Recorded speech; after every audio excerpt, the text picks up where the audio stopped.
Hi and welcome to Create Your Light Pet Photography Challenge. I'm Nigel Danson, this is Pebbles.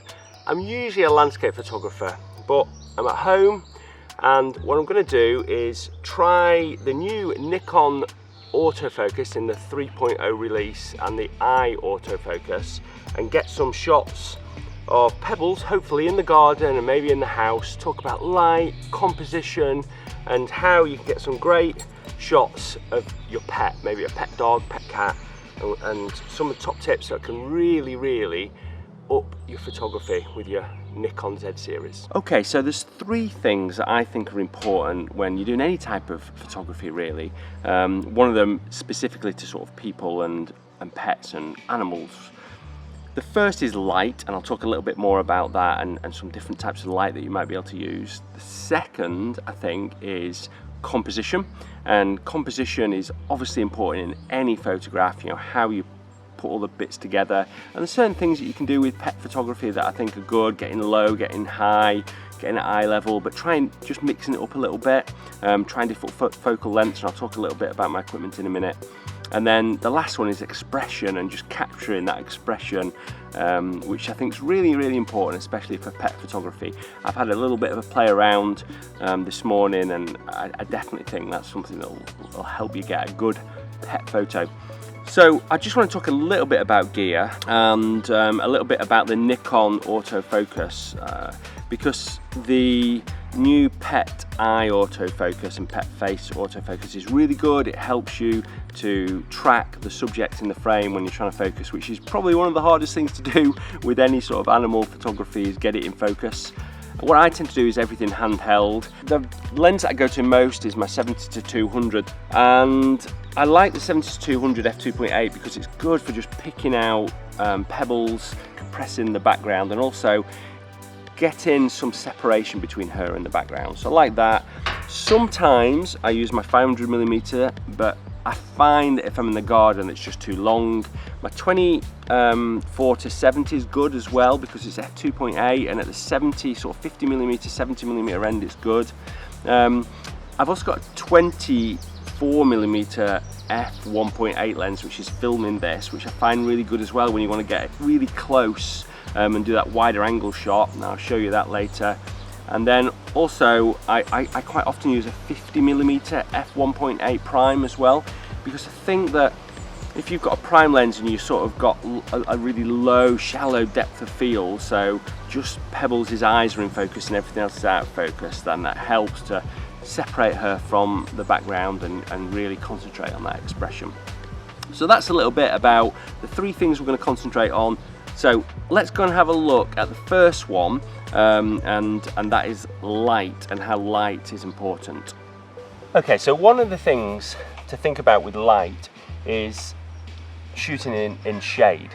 So you can shoot in full sunlight, but it's better to do that at the end of the day when you've got that sort of warm glow. When you've got harsh sunlight, you want to try and shoot in the shade and just use the reflected light, so the light that's really reflected off the grass, that's sort of a light pebbles up here, and you know, trying to incorporate different angles. So here Pebbles, I've got treats, so she's trying to grab a treat off me, but what we're trying to do is just get her underneath this table here, and we might get a little bit of dappled light through the table, and then we've got a nice background. Not too bothered that the sun in the background, because that'll be out of focus and it'll create a nice effect. So what I'm going to try and do is I'm going to get a treat. Pebbles, come here, Pebbles, come here, sit, down, good girl, stay there. And this is when you need good autofocus. Pebbles, sit, stay.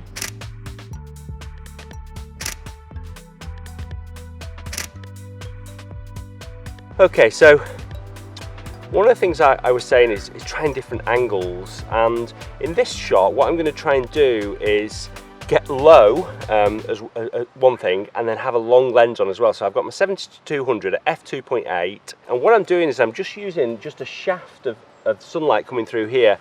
Pebbles is going to be in that, and I'm shooting and having the shade at the bottom, then Pebbles and the sun, and then the shade in the background to sort of make Pebbles stand out a little bit. And it's always useful to think about that, where your light is falling. So one of the things we've found is it's a good idea if the person with the treat sort of walks towards camera, because obviously then Pebbles is going to be looking more towards the actual camera. And what I want to do is probably do something that's a little bit more candid, so she's not looking directly at camera but just looking off to the side, and hopefully this will work. We've been doing this for a while now. Right, so try this.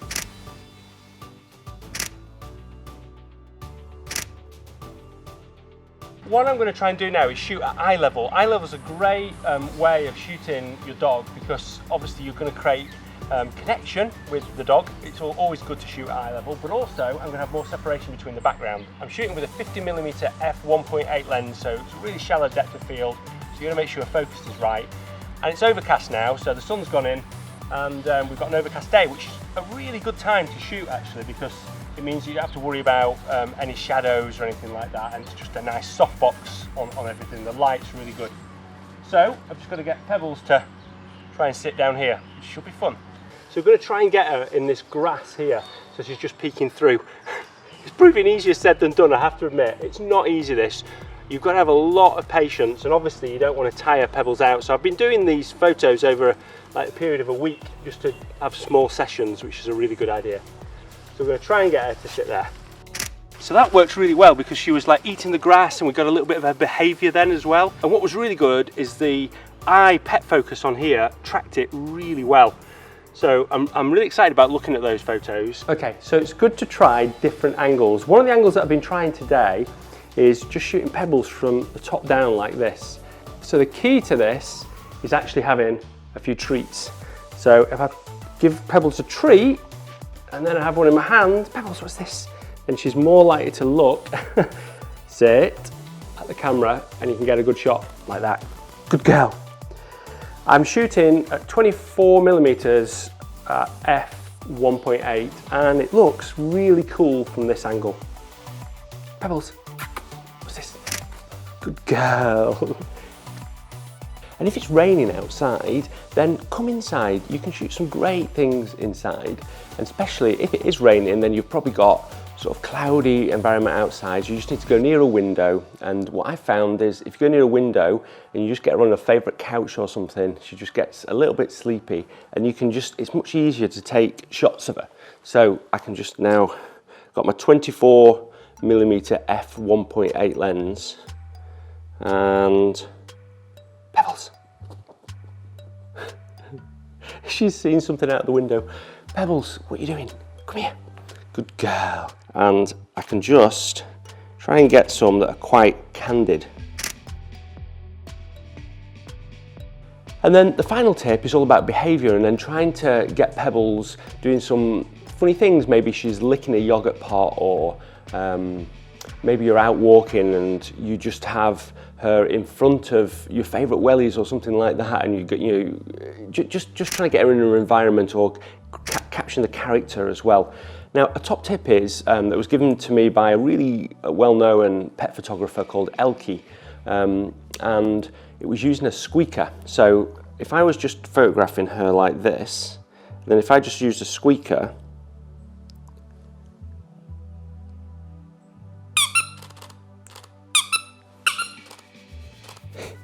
it just gets her attention a little bit, and sometimes she bobs her head to the side, and that works really well for just getting a little bit of a different character. Well done, Pebbles. Done really well. Okay, so now it's over to you, and the top tip is you need a lot of patience and perseverance, but you should be able to create some great shots of your pet. I'm really looking forward to seeing them, so make sure you share them with the hashtag #CreateYourLight. Good luck.